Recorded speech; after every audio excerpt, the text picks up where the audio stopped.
Haley, we need to talk. Dean's voice cut through the morning buzz of Strive marketing like a blade. I looked up from my desk, where I'd been reviewing the final numbers for the Horizon campaign, the account I'd saved 3 times in 2 years. His expression was blank, corporate, the kind of face people wear when they're about to do something terrible and want to pretend it's just business. I followed him into his glass-walled office, passing the framed awards I'd helped him win. Through the transparent walls, I could see my coworkers pretending not to watch. Something felt wrong. The air was too heavy, too quiet. "Have a seat," he said, not meeting my eyes. I sat, smoothing my skirt, mentally running through possibilities. A promotion, a new challenge. We just closed the Horizon renewal. The numbers were perfect. "After careful consideration, we've decided you're no longer a good fit for Strive." The words didn't land at first. They floated somewhere above my head, refusing to make sense. "I'm sorry, what?" "We're letting you go, effective immediately." 10 years. 10 years of 60-hour weeks, saved campaigns, mentored interns, skipped vacations. Gone, just like that. My hands moved on autopilot, placing picture frames and coffee mugs into the cardboard box someone had left on my desk. The office that had been my second home for a decade suddenly felt foreign, hostile. Coworkers I'd celebrated birthdays with now studied their computer screens with intense fascination. Across the room, I caught movement near my desk, my actual desk, the one by the window I'd earned after 5 years. A young woman, maybe 25, was already sitting there. Mara, Dean's new hire from last month. She was rearranging my pens, adjusting my monitor. Our eyes met. She didn't look away. Instead, she smiled, not friendly, not apologetic, satisfied. I felt my jaw tighten, but I forced my face into something neutral. I wouldn't give them the breakdown they probably expected. I wouldn't cry in front of people who'd clearly already moved on. "Need me to walk you out?" the HR manager asked, her voice professionally sympathetic. "I know the way." I handed over my keycard, my company laptop, my access badge. Each item felt like losing a piece of myself. But as I walked toward the elevator, something shifted inside me. Underneath the shock and hurt, something else was waking up. This wasn't the end. That night, I sat on my apartment floor surrounded by a decade of memories. Performance reviews, client thank you notes, photos from team retreats, all evidence of loyalty that apparently meant nothing. The tears came in waves, anger, confusion, grief. I'd given everything to that place. I'd worked through my father's funeral because Dean said the Berkshire pitch couldn't wait. I'd trained every new hire, covered every crisis, fixed every mess. And for what? My phone buzzed with sympathetic texts from former colleagues. "We can't believe it. So unfair. Let us know if you need anything." Empty words from people who'd watched it happen and said nothing. But beneath the spiraling thoughts, something was crystallizing. A memory. Dean, 3 years ago, drunk at the holiday party. The secret to management, Haley? Make yourself irreplaceable by making everyone else replaceable. He'd been talking about clients then, but he'd applied that philosophy to people too. He'd kept me small, dependable, invisible, never brilliant, never threatening, always just useful enough to keep around. Until I wasn't. I wiped my eyes and opened my laptop. It was time to stop being useful to someone else's vision. The memories came back in pieces throughout that first week. Moments I'd dismissed or buried, now sharp and clear. Dean taking credit for my campaign concepts in client meetings. "We thought it would be interesting too." Always we, never you. My name on the research, his name on the presentation. The time I worked 72 hours straight to save the Carmichael account after his oversight nearly killed the partnership. His thank you had been a Starbucks gift card, and "You're so dependable, Haley." Dependable, that word again. It sounded like praise, but it was really a box, a limitation. "You're good enough to fix my problems, but not good enough to sit at my table." I remembered the younger hires he'd promoted over me. Always men, always loud, always taking up space in meetings while I did the actual work in the background. And Horizon, God, Horizon, I'd built that relationship from nothing. Their brand director, Lydia, had been my contact for 3 years. We'd had coffee monthly, talked strategy, built trust. Dean barely knew her name. Yet when the renewal came through, he'd announced it at the all-hands meeting like it was his personal victory. I'd smiled from the back of the room, telling myself team success was what mattered. I'd been so naive. My phone lit up 2 days after the firing. A message from Lydia Chen. No, I needed to check that name. Lydia Brooks, the brand director at Horizon. Haley, I just heard you left Strive. Are you okay? What happened? My heart jumped. I stared at the message, considering my response carefully. This was dangerous territory. Say too much and I'd look bitter. Say too little and I'd miss an opportunity. I typed slowly. Thanks for reaching out. The company decided to go in a different direction. I'm exploring what's next for me. Professional, neutral, honest. Her response came within minutes. That's shocking. You were the only reason we stayed with them. Dean said you were burnt out and needed to step back. My stomach dropped. He was already spinning the story, making me look weak, unstable, unable to handle the pressure, rewriting history to protect himself. I took a breath before responding. That's not quite accurate, but I appreciate your concern. I'm actually excited about new possibilities. Sometimes change is exactly what you need. I added a subtle edge to that last part. Nothing accusatory, just enough to make her question Dean's version. Well, if you land somewhere new, let me know. We always valued working with you specifically. I read that line 3 times. You specifically, not Strive, not Dean, me. The seed was planted. Within a week, my phone was buzzing constantly. People I'd worked with over the years were reaching out, vendors, freelancers, even competitors. Word traveled fast in our industry, and Strive's sudden dismissal of their senior strategist after a major win looked strange.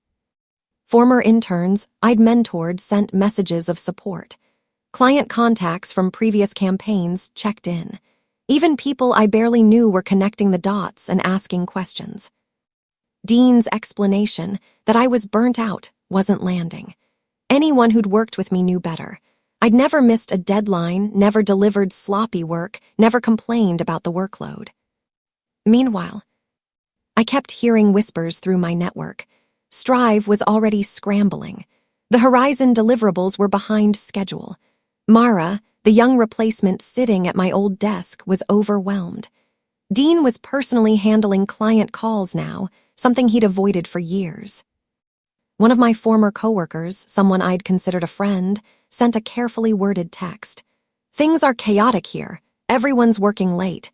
Dean keeps saying we need to prove we don't need you, but honestly, we kind of did. I didn't respond with satisfaction or gloating. I just sent back.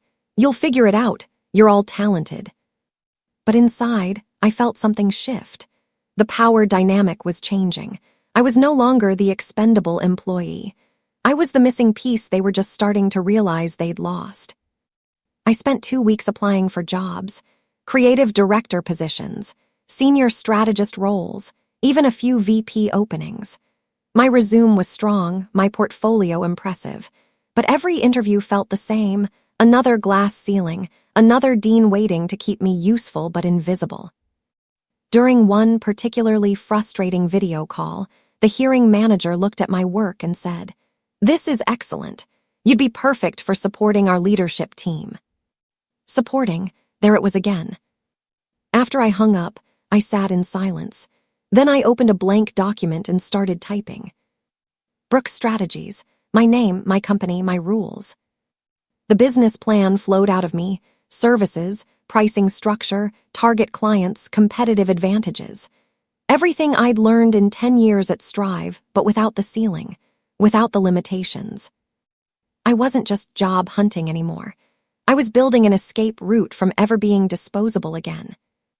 By midnight, I had 30 pages drafted, a mission statement that made my hands shake, creative integrity done right, not corporate speak, not empty promises, just honest, excellent work.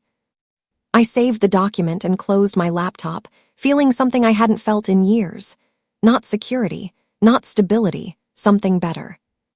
Possibility. The coffee shop was busy, but I spotted Evelyn immediately. She sat by the window, silver hair perfectly styled, radiating the kind of confidence that comes from owning your own success. Evelyn had left Strive 6 years ago to start her own PR firm. Dean had called it career suicide at the time. Her company now billed triple what Strive did annually. "You look tired," she said as I sat down, skipping the pleasantries. "I got fired 2 weeks ago." "I heard. Dean's an idiot." I laughed despite myself. He said I wasn't a good fit anymore. Translation, you were too good and he felt threatened. She sipped her coffee. "What are you going to do about it?" I pulled out my laptop and showed her the business plan. She read in silence, occasionally nodding, making notes in the margins of my printed copy. Finally, she looked up. "This is solid, Haley, really solid. You're not actually asking my permission, are you?" "I'm asking for advice, and maybe connections." She smiled. "I have a lawyer who specializes in helping women launch consulting firms. She'll make sure everything's airtight. LLC formation, contracts, liability protection. You're going to need that, especially if you're going after Strive's clients." I wasn't planning. Yes, you were, and you should. The next 2 weeks were a blur of paperwork and preparation. Evelyn's lawyer, a sharp woman named Patricia, walked me through every step: forming the LLC, opening a business bank account, creating ironclad service agreements. "Your previous employer might try to claim you're stealing clients or trade secrets," Patricia explained. "We need to make sure everything you do is completely above board. No questionable emails, no proprietary information, just your expertise and relationships you built personally." I worked from my apartment, transforming my dining table into mission control. I designed a simple, professional website, created a portfolio showcasing my work, careful to frame everything as team projects, nothing that could be claimed as Strive's intellectual property. I reached out to former freelancers I'd hired over the years, building a network of trusted designers, writers, and developers, people who knew my standards and respected my approach. Every night, I refined my positioning. I wasn't competing with Strive on price or scale. I was offering something different: personal attention, strategic thinking, creative integrity. The things that got lost in Dean's profit-focused operation. I registered my business name, ordered business cards, set up accounting software. I wasn't rushing toward revenge. I was building something that would outlast it, something that would prove I'd never needed Dean's approval in the first place. I heard about the industry mixer through my network. Dean would be there, along with most of the major players in our market. Part of me wanted to avoid it, but a stronger part knew showing up was important. I arrived late, deliberately. The hotel ballroom was packed with people I'd known for years. Some approached immediately with supportive words. Others pretended not to see me, probably unsure whose side to take. Then I spotted Dean across the room, surrounded by admirers as always. He was in full performance mode, gesturing dramatically, that practiced smile plastered across his face. I moved closer, staying just outside his circle, and listened. "The truth is, we've been streamlining," he was saying. "Cutting dead weight, focusing on lean efficiency. It's the future of the industry." Someone asked about the Horizon account. "Oh, they're thrilled with us. We're actually in talks about doubling their budget. Sometimes you need to make hard decisions about personnel to really unlock your company's potential." He hadn't seen me yet. His confidence was absolute, his arrogance breathtaking. This wasn't just dismissing me, it was erasing me, rewriting the story so he was the hero of his own success. A colleague beside me whispered, "He's been like this all night, acting like losing you was strategic." I smiled tightly, let him perform. Every word was building my case for me. The cracks started showing faster than I expected. Lydia sent me another message. "Haley, I need to be direct. We're not getting the same level of service from Strive. Deadlines are slipping. The creative work feels generic. Is there someone specific we should be working with there?" I crafted my response carefully. I'm no longer with the company, so I can't speak to their current team structure. I'm sorry you're experiencing issues. Her reply was almost immediate. What are you doing now? Are you available for freelance work? My heart rate spiked. This was the moment. Be too eager and I'd look desperate. Be too cautious and I'd miss the opportunity. I've actually just launched my own consultancy, Brooks Strategies, still building the client roster. But I'm taking on select projects. 3 dots appeared, disappeared, appeared again. Can we talk, officially? I closed my laptop and walked to the window, looking out at the city lights. 6 weeks ago, I'd been fired, humiliated, dismissed as no longer necessary. Now Strive's biggest client was asking if I was available. I took a breath and typed, I'd be happy to schedule a call. Does Thursday work? When her confirmation came through, I finally let myself smile. Not from revenge, from something better. Recognition. I spent 3 days building the presentation. Not a generic pitch, a complete strategic overhaul of Horizon's marketing approach. Everything I'd wanted to do for them, but couldn't because Dean insisted on playing it safe. I analyzed their current challenges, identified opportunities they were missing, mapped out a 6-month roadmap that would double their engagement metrics. Every slide was backed by research, every recommendation tied to their specific business goals. This wasn't about proving Strive was failing. It was about proving I could deliver excellence without them. I practiced my delivery until it was smooth but natural, confident but not arrogant, the kind of presentation that made clients feel like they were gaining a strategic partner, not just hearing a vendor. Thursday morning arrived. I set up my laptop in my apartment, adjusted the lighting, tested my audio twice. Professional background, professional appearance. No signs of the uncertainty churning in my stomach. The video call connected. Lydia appeared on screen, along with 2 other Horizon executives I recognized. Haley, thanks for making time, Lydia said. We wanted to talk about our current situation and explore possibilities. I nodded, keeping my expression neutral. I appreciate the opportunity. I've prepared some thoughts if you'd like to see them. Please. I shared my screen and began presenting, not desperately, not urgently, just clearly, confidently, showing them exactly what I could do. The call with Horizon lasted 90 minutes. By the end, all 3 executives were leaning forward, asking detailed questions, nodding at my suggestions. This is exactly the kind of thinking we've been missing, one of them said. Strategic, creative, actually tailored to our brand. Lydia asked the question I'd been waiting for. If we wanted to move forward, what would that look like? I'd prepared for this moment. I'd need to understand your timeline and expectations first. I'm selective about the projects I take on.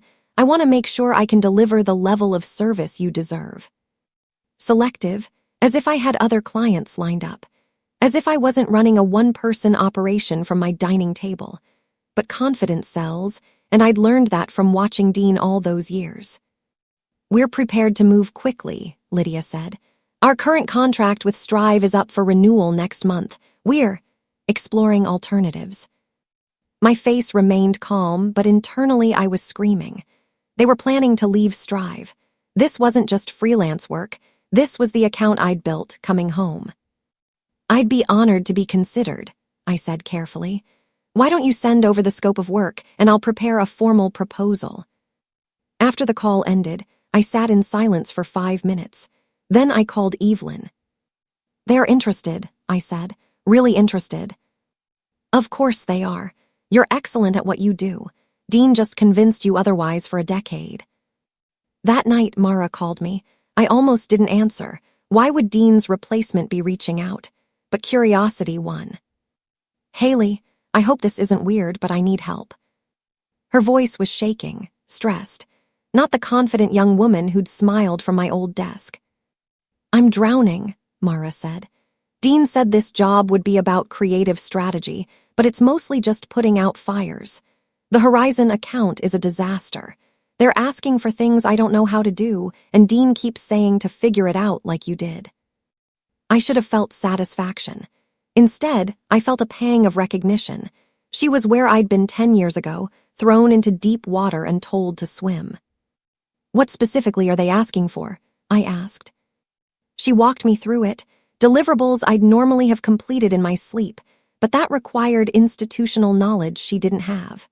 Client preferences, brand guidelines that had evolved over time, relationship context that wasn't in any file. I gave her practical advice, enough to help her survive, not enough to fix the fundamental problem. Strive had lost the expertise that made them valuable to Horizon. "Thank you," she said, relief evident in her voice. "I don't know why you're being nice to me. I know I took your desk." "You didn't fire me, Mara. Dean did. You're just trying to do a job." After we hung up, I felt conflicted. Helping her was the right thing to do, but it also gave me something valuable, insight into exactly how bad things had gotten at Strive. 2 days later, Mara sent me an email. Attached were internal documents, campaign timelines, client feedback, meeting notes. Nothing confidential or proprietary, just operational details that painted a clear picture. Strive was failing the Horizon account, badly. And Mara, overwhelmed and undertrained, had just handed me the map to their weaknesses. Lydia's lunch invitation came through on a Wednesday. "Just to talk," she said. "No pressure, no formal business. I'd love to catch up properly." We met at an upscale bistro downtown, the kind of place where deals got made over expensive salads. She was already there when I arrived, looking tired but determined. "I'm going to be direct," she said after we ordered.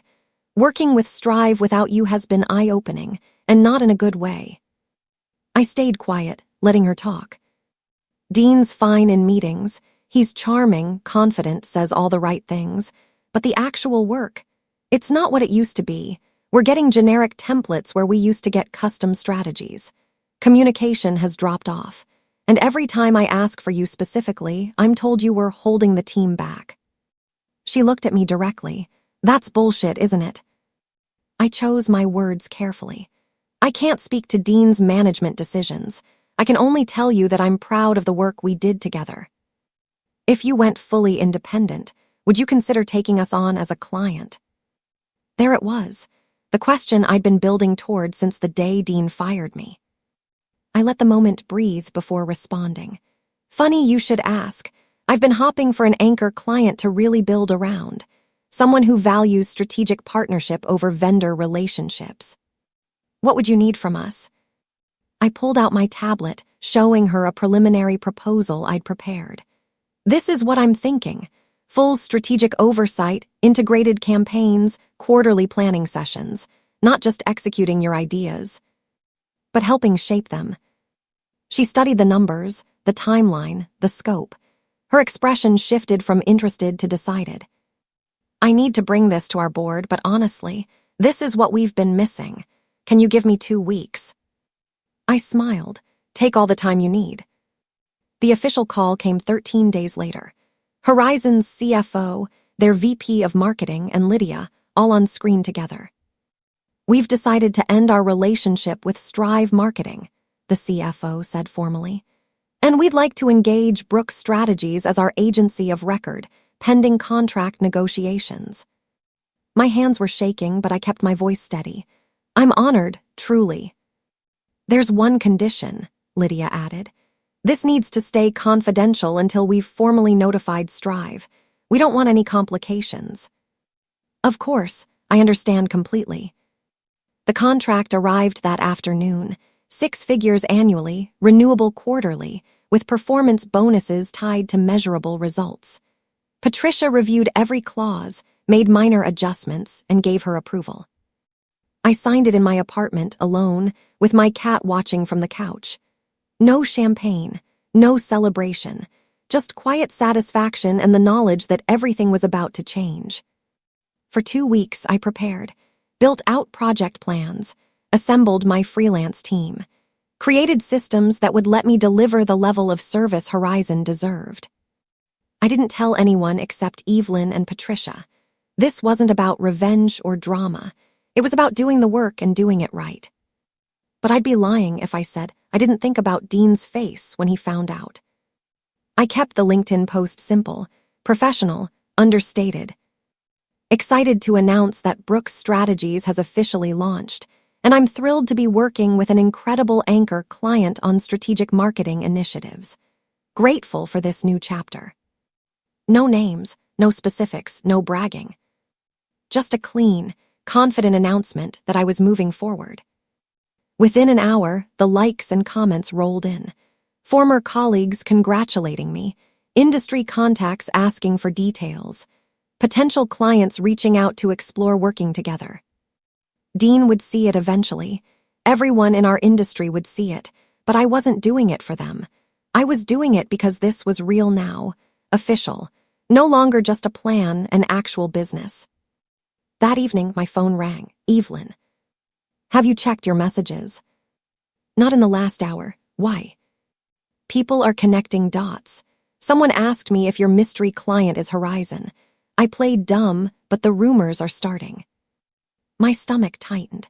The announcement isn't supposed to go out until Monday. Word travels fast, especially when a fired employee lands her former company's biggest account. I closed my eyes. I'd wanted this to be clean, professional, but maybe that was naive. Maybe some battles can't be won quietly. What should I do? Nothing, Evelyn said firmly. You did everything right. Let them speculate. When Horizon makes it official, the facts will speak for themselves. She was right. I'd built this legitimately, ethically, excellently. If Dean felt threatened by that, it wasn't my problem to manage. Dean found out Friday afternoon. I know because Horizon's CFO called me right after their notification meeting. Just wanted to give you a heads up. We've officially terminated our contract with Strive. Dean didn't take it well. Define not well. He tried to argue that we were breaking the agreement, which we're not. It's a renewable contract, and we're not renewing. Then he asked what we weren't happy with. When we mentioned we'd already engaged a new agency, he asked who. And we told him. He went very quiet. Then he asked if it was you. We confirmed. Then he raised his voice. A lot. Kept saying this was unethical, that you'd poisoned us against him. I felt my jaw tighten. That's not what happened. We know. We made that clear. Lydia reminded him that you'd built the relationship, that the work quality had declined since you left, and that business is business. After we hung up, I sat with the information. Dean knew. Right now, he was somewhere processing the fact that the employee he dismissed as expendable had just taken his biggest client. My phone buzzed, a text from an unknown number. We need to talk. This is unacceptable. You've crossed a line. Dean. I stared at the message for a long moment. Part of me wanted to ignore it. Part of me wanted to respond with everything I'd been holding back for 10 years. Instead, I called Patricia. Dean just texted me. What should I do? Do you have any obligation to respond? No. Then don't. Any communication gives him ammunition. Let him stew. But Dean didn't stew quietly. The call came through at 8 p.m. I recognized Dean's personal number and considered not answering. But curiosity, or maybe pride, won out. Haley, his voice was tight with rage. What the hell did you do? I started a business. Horizon hired me. That's what happened. You stole my client. You went behind my back and poached them. I kept my voice level. Clients aren't property, Dean. They make their own decisions about who they want to work with. After you poisoned them against me, after you sabotaged the relationship. I did nothing of the sort. They reached out to me after experiencing issues with your service. I provided a proposal. They accepted. That's called business. This is corporate espionage. I'll sue you for breach of contract for what exactly? I interrupted, my calmness clearly infuriating him further.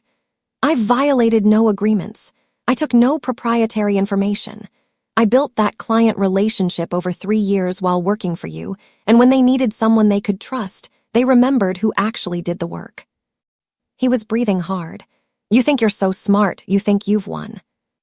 This isn't about winning, Dean. It's about doing excellent work for clients who appreciate it. You taught me that, remember.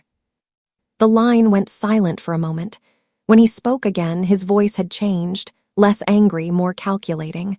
"We can fix this. Come back to Strive. Senior VP position. 20% raise. We'll tell Horizon it was all a misunderstanding." I actually laughed. "You fired me 6 weeks ago, called me not a good fit, put someone else at my desk. Now you want me back." "Everyone makes mistakes." "No, Dean, you made a choice. Now you live with it, just like I'm living with mine." I hung up, my hands shaking with adrenaline. Within seconds, my phone lit up with texts. Angry, desperate, threatening. I screenshotted each one and forwarded them to Patricia. Her response came immediately. "Perfect. He's building our case if he tries anything legal. Keep documenting everything." The smear campaign started Monday morning. An industry newsletter received an anonymous tip that I'd stolen client data from Strive. A few key contacts got emails suggesting I'd violated non-compete agreements. Someone posted a vague warning on a professional forum about unethical consultants. I knew it was Dean. The fingerprints were all over it. But he'd underestimated me. More importantly, he'd underestimated the relationships I'd built over a decade. The people who actually knew me, knew my work, knew my integrity. Evelyn made calls. Patricia sent cease and desist letters. Most importantly, Lydia released a formal statement. Horizon Industries is proud to partner with Brooks Strategies. Dr. Brooks' expertise and integrity have been evident throughout our 3-year relationship. This decision was made independently, based solely on business needs and service quality. The statement was professional but pointed. Anyone reading between the lines understood. Strive's service had declined, and Horizon had chosen excellence over loyalty to a vendor. Within 48 hours, the Whisper campaign collapsed. 3 industry colleagues reached out to me privately. Dean had contacted them too, trying to poison my reputation. But instead of believing him, they defended me and were now warning me about his tactics. "He's panicking," one said. "Word is Strive is losing clients. People are asking why his senior strategist left and immediately succeeded. It's making him look bad." Patricia sent a final letter to Dean through his lawyer. Either the harassment stopped completely, or we'd pursue legal action for defamation and interference with business relationships. The text stopped, the calls ended, the smear campaign evaporated. He'd tried to destroy what I was building. Instead, he'd just made me look more credible. The full scope of Strive's collapse came through my network over the following weeks. Mara had quit after a particularly brutal meeting where Dean had blamed her for the Horizon loss. 2 senior account managers followed, tired of covering for his mismanagement. The office that had once hummed with energy was now half empty. Then came the bigger news. 2 more major clients declined to renew their contracts. Not because they'd hired me. I had neither the capacity nor the interest in taking on that much work. They left because the quality had dropped across the board. Turns out, I hadn't been the only one holding things together. The culture of overwork and underappreciation had been festering for years. My firing had been a wake-up call for others who'd been accepting less than they deserved. Dean tried to blame the market, the economy, changing industry dynamics, but everyone knew the truth. He'd built a company on talent he didn't appreciate, and when that talent left, the foundation crumbled. An investor group that had been considering funding Strive's expansion pulled out. The office lease downsized. Job postings appeared for turnaround specialists. I watched it unfold with mixed feelings. Not satisfaction, exactly, more like vindication. The system that had made me feel worthless was revealing itself as fundamentally broken.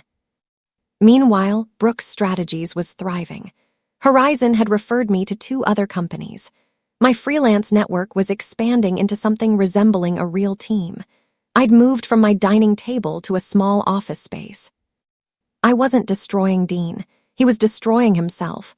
I was just succeeding in spite of him. The message from Mara came late one Tuesday night. "You should know something. Dean's in trouble, real trouble." She sent screenshots, internal financial reports showing billing irregularities, invoices for services not delivered. hour inflation on client statements. Nothing massive, but consistent and deliberate. I found these while archiving old files, she explained. I showed them to HR. They're investigating. I forwarded everything to Patricia. Is this something I need to worry about? Only if they try to implicate you, which seems unlikely. The dates suggest this started after you left. But the revelation explained so much. Dean's desperation to keep me useful but invisible. His refusal to promote me despite my results. If I'd had more authority, more access, I might have discovered his ethical shortcuts years ago. He hadn't just been undervaluing me. He'd been protecting himself. The investigation went public a week later. Trade publications reported that Strive Marketing was under review for potential billing fraud. Dean issued a statement claiming it was administrative errors being blown out of proportion. Nobody believed him. I thought about calling, about offering some kind of support or advice. But what would I say? I told you this would happen. Your shortcuts caught up with you. In the end, I said nothing. His downfall wasn't my victory. It was just the inevitable result of building a business on deception. My victory was somewhere else entirely. In the clients who trusted me, the team I was building, the business I was growing ethically. The surreal moment came 6 weeks later. I was sitting in a conference room at Horizon's headquarters, reviewing quarterly results with their executive team. The campaign we'd launched was exceeding projections. Engagement up 43%, brand awareness climbing. They were thrilled. We'd like to expand the scope, Lydia said. Take on our product launch in Q3. It's a big project, probably need to bring in additional strategic support. I nodded, taking notes, already mentally assembling the team I'd need. Then someone knocked on the conference room door. Horizon's receptionist poked her head in, looking uncomfortable. Sorry to interrupt, but there's someone here asking to speak with Ms. Brooks. He says it's urgent. A Dean Reynolds from Strive Marketing. The room went silent. Lydia looked at me, eyebrows raised. I'll handle it, I said, standing. Dean was in the lobby, looking disheveled in a way that would have been unthinkable months ago. Wrinkled shirt, tie slightly crooked, the confidence that had defined him completely absent. Haley, thank you for seeing me. You have 5 minutes. I wanted to apologize for everything, the firing, the things I said trying to sabotage you. He looked down. You were right about all of it. I crossed my arms, waiting. My company's falling apart. I'm probably going to lose everything, and I realized. You were the heart of that place, not me. I just took credit. Why are you telling me this? Because you deserve to hear it, and because... He looked up, something desperate in his eyes. I'm wondering if there's any way we could work together. Not at Strive, that's done. But maybe consulting. I could bring clients, you provide the strategy. I stared at him, genuinely shocked. After everything, he still thought he had something I needed. No, Dean. Haley, please. I said no. I don't need your clients. I don't need your reputation. I needed your respect 10 years ago and you never gave it. Now, I've built something better without you. Dean's resignation hit the industry newsletters 3 days later. Strive Marketing was. Continue. Being dissolved, assets sold to pay creditors, remaining clients transferred to a competitor. The story ended not with a bang, but with a quiet, pathetic whimper. Former coworkers reached out, offering apologies I didn't need. We should have said something. We knew you were being treated unfairly. We're sorry we stayed silent. I forgave them because holding grudges takes energy I didn't want to waste. But I didn't forget. The people who'd watched me get fired and said nothing were the same people now asking if I had job openings. I hired some of them, not all. The ones who'd shown integrity in small ways, who'd helped quietly, who'd at least tried. But I built my standards carefully. Brooks' strategies would never become the kind of place that made people feel disposable. The real victory came in December, 8 months after that devastating conversation in Dean's office. I stood on a stage at the Regional Marketing Excellence Awards, accepting the trophy for Emerging Agency of the Year. Horizon's CMO presented it, speaking about innovation, integrity, and strategic brilliance. In the audience, I saw familiar faces.